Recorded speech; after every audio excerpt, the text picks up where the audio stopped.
Another convoy of trucks are expected to deliver aid to Gaza as living conditions deteriorate.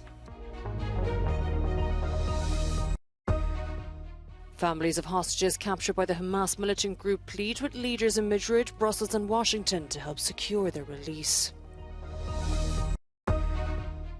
Romania's president lashes out at Austria over its veto on the country's bid to join the Schengen zone.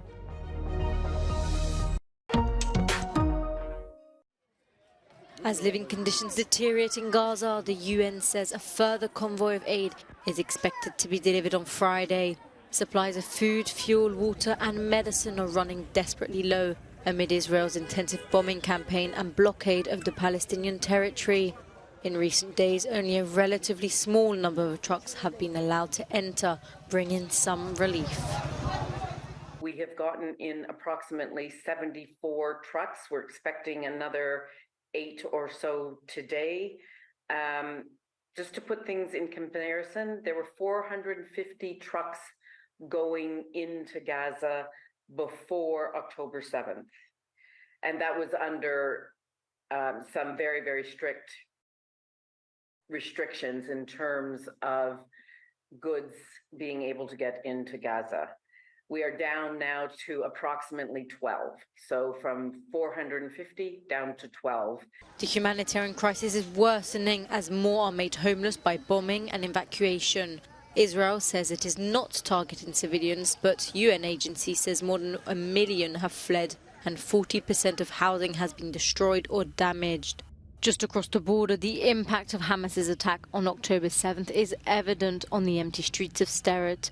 Many businesses and shops remain closed and much of the population has left.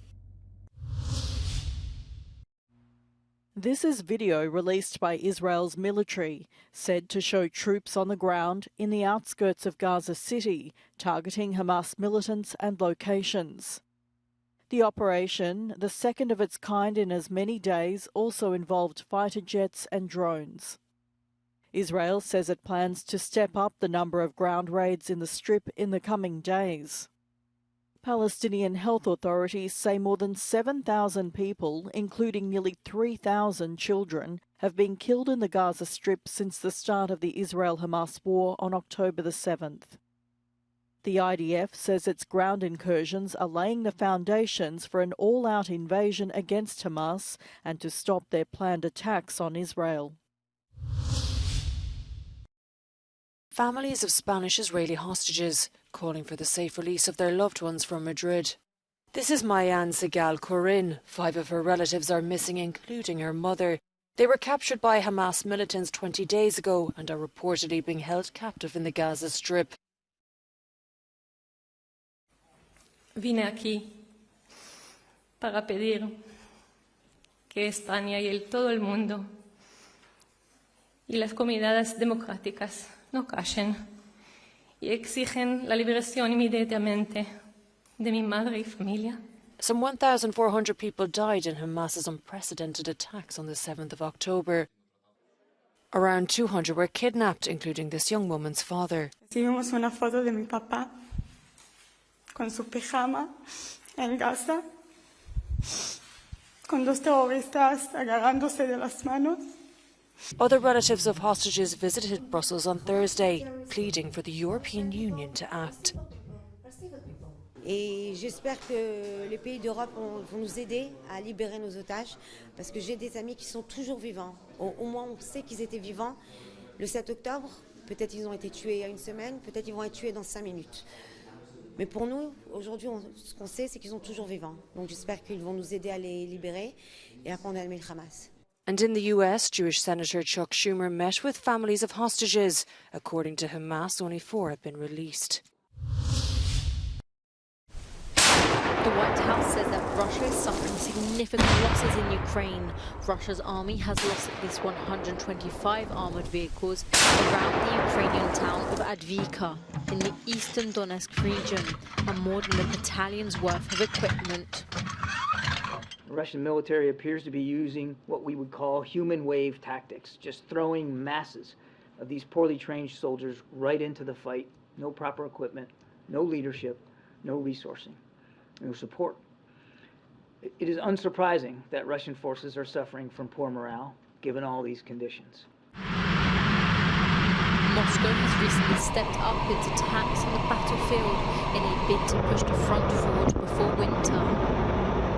Unity with Ukraine, unity within the European Union, transatlantic unity, and we must do everything to prevent an even larger international fire from breaking out in the Middle East. The enemies of freedom are very interested in bringing the free world to the second front.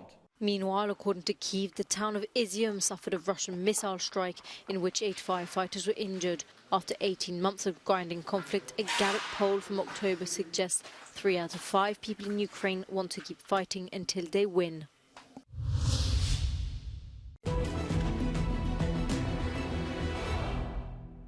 Heavy Russian equipment losses around Avdiivka will likely undermine Russian offensive capabilities over the long term. Ukrainian Southern Tavriysk Group of Forces spokesperson Colonel Alexander Shtupun stated that Russian forces have suffered 5,000 personnel killed and wounded and 400 armored vehicles losses near Avdiivka and also Mariinka, which is southwest of Donetsk city since the 10th of October. The information Russian leadership is not confirming or commenting. The Institute for the Study of War says satellite imagery has confirmed that the Russian military has lost at least 109 military vehicles, primarily armored fighting vehicles and tanks near Avdiivka between the 10th and the 20th of October. The Russian command will likely struggle to offset Russian equipment losses, particularly in armored vehicles. Widespread Russian equipment losses and shortages in the first year of the full-scale invasion heavily restricted Russia's ability to conduct effective mechanized maneuver warfare during the Russian military winter-spring 2023 offensive, contributing to further losses in disorderly mechanized assaults near Vuhledar in the region of Donetsk in January and February 2023. Recent Russian equipment losses around Avdiivka will likely lead to even more pronounced Russian equipment shortages and setbacks for any progress that the Russian military has made in addressing degraded mechanized maneuver warfare capabilities. After several hours of negotiations, EU leaders agreed a statement calling for routine pauses from hostilities in Gaza in order to allow humanitarian aid into civilians. The text calls for continued, rapid, safe and unhindered humanitarian access to reach those in need through all necessary measures. The EU also reiterated Israel has a right to defend itself in line with international humanitarian law, the rules in which armed conflict is conducted and designed to minimise civilian casualties. President of the European Council, Charles Michel, said a total siege in Gaza is not allowed under international law. A total siege is not in line with the international law, and I confirm this is a principle of international law. A total siege is not in line with the international law. Many leaders address this topic of the siege, but there is one thing very clear. There is a serious deterioration of the humanitarian situation in Gaza, and that's why we think that the EU should do everything which is possible in order to help resolve this question of the humanitarian access. The EU is also committed to a regional peace conference in order to restart efforts to build a two-state solution between Israel and Palestine. It was a compromise to Spain, who wanted stronger calls for a ceasefire.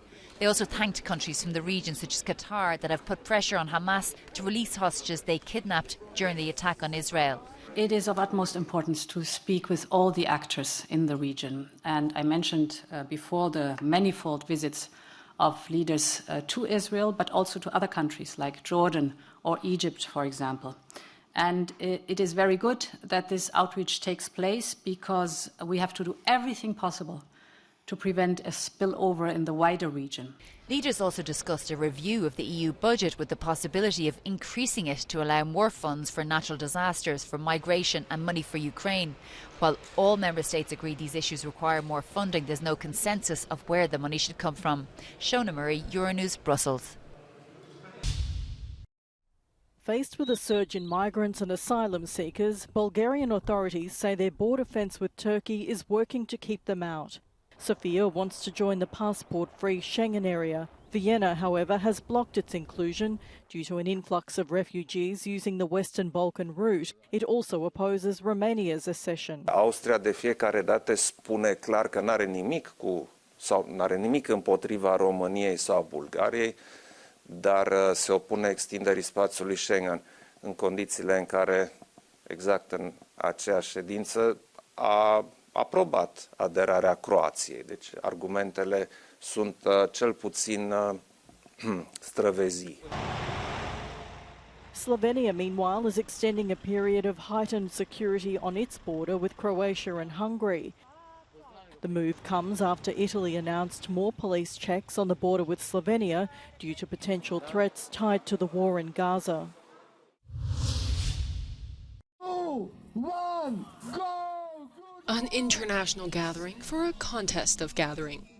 Some 12 teams from different countries have taken part in the World Olive Picking Championship in the Croatian village of Postira.